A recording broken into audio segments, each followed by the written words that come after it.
സാറേ പടം എങ്ങനെയുണ്ട് മാരിവിലും ഗോപുരം? ഹാപ്പിയാണ്, വളരെ സന്തോഷമുണ്ട്. ഇന്നിപ്പോൾ ആദ്യമായിട്ടൊരു നല്ല സാധാരണ ക്രൗഡിൻ്റെ ഒപ്പം ഒരു സിനിമ കാണാൻ പറ്റി. അതിൻ്റെ റെസ്പോൺസ് വളരെ നന്നായിട്ടുണ്ട്. അതിൽ ഭയങ്കര ഹാപ്പിയാണ്. ഇന്ദ്രജിത്തിനായിട്ടും മറ്റേ സർജുവായിട്ടൊക്കെ ഡയറക്റ്റ് ചെയ്തപ്പോൾ എങ്ങനെയുണ്ടായിരുന്നു എക്സ്പീരിയൻസ്? അടിപൊളിയായിരുന്നു. ഇന്ദ്രേട്ടൻ ഇങ്ങനെ ഒരു ഹ്യൂമർ ക്യാരക്ടർ നമ്മൾ എക്സ്പെക്ട് ചെയ്തിട്ടുണ്ട്. നമ്മൾ ഈ കഥ ആദ്യം സംസാരിക്കുമ്പോൾ ഇന്ദ്രേട്ടൻ പേഴ്സണലി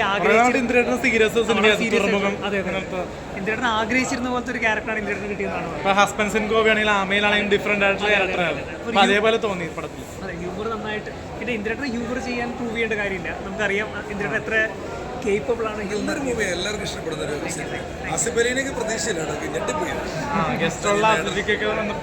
പുള്ളി മറ്റേ നല്ല ചെയ്തിരുന്നു പടത്തിൽ. വളരെ ടാലന്റഡ് ആയിട്ടുള്ള ആർട്ടിസ്റ്റാണ്. എന്നാലും ഞങ്ങൾക്ക് മൂവാറ്റുകാർക്ക് പറയാം അഭിമാനം, രണ്ടാമത്തെ സിനിമ ഹിറ്റ്. സിനിമക്കുള്ള സിനിമ കുറെ വരുന്നുണ്ട്. ഇപ്പൊ നടികർ വരുന്നുണ്ട്. അപ്പൊ ഇതൊരു സിനിമക്കുള്ള ചെറിയൊരു സിനിമയാണല്ലോ. ക്യാരവാനൊക്കെ കാണിക്കുന്നുണ്ട്. പിന്നെ നമ്മുടെ ശ്രുതി രാമേന്ദ്രൻ ചേച്ചി മിൻസി എങ്ങനെ എത്തിയത് പടത്തിലേക്ക്? എല്ലാവരും ഭയങ്കര നമ്മൾ റൈറ്റ് കാസ്റ്റിംഗ് ഇതാണ് എന്നുള്ള.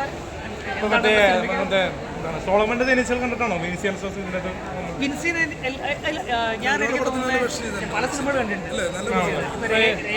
അവാർഡ് കിട്ടി. പക്ഷെ വിൻസി ചെയ്തിരുന്നൊക്കെ വളരെ നാട്ടുപുറം കഥാപാത്രമാണ്.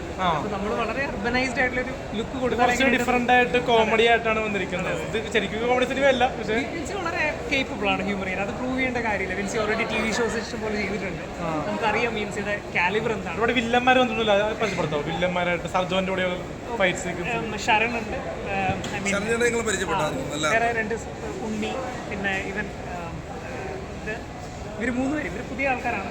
ശരൺ നമ്മുടെ പടത്തിലെ നമ്മുടെ കാസ്റ്റിംഗ് ഡയറക്ടറും കൂടെയാണ് പടത്തിലെ വില്ലൻ. കാണാനുള്ള പ്രേക്ഷകരോട് എന്താ പറയാനുള്ളത്?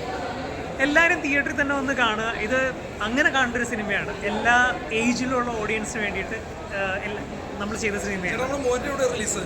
മൂവാറ്റുപുഴ ഐസക് പിന്നെ മാളിലുണ്ട്. അപ്പോൾ ഓക്കെ, താങ്ക് യു.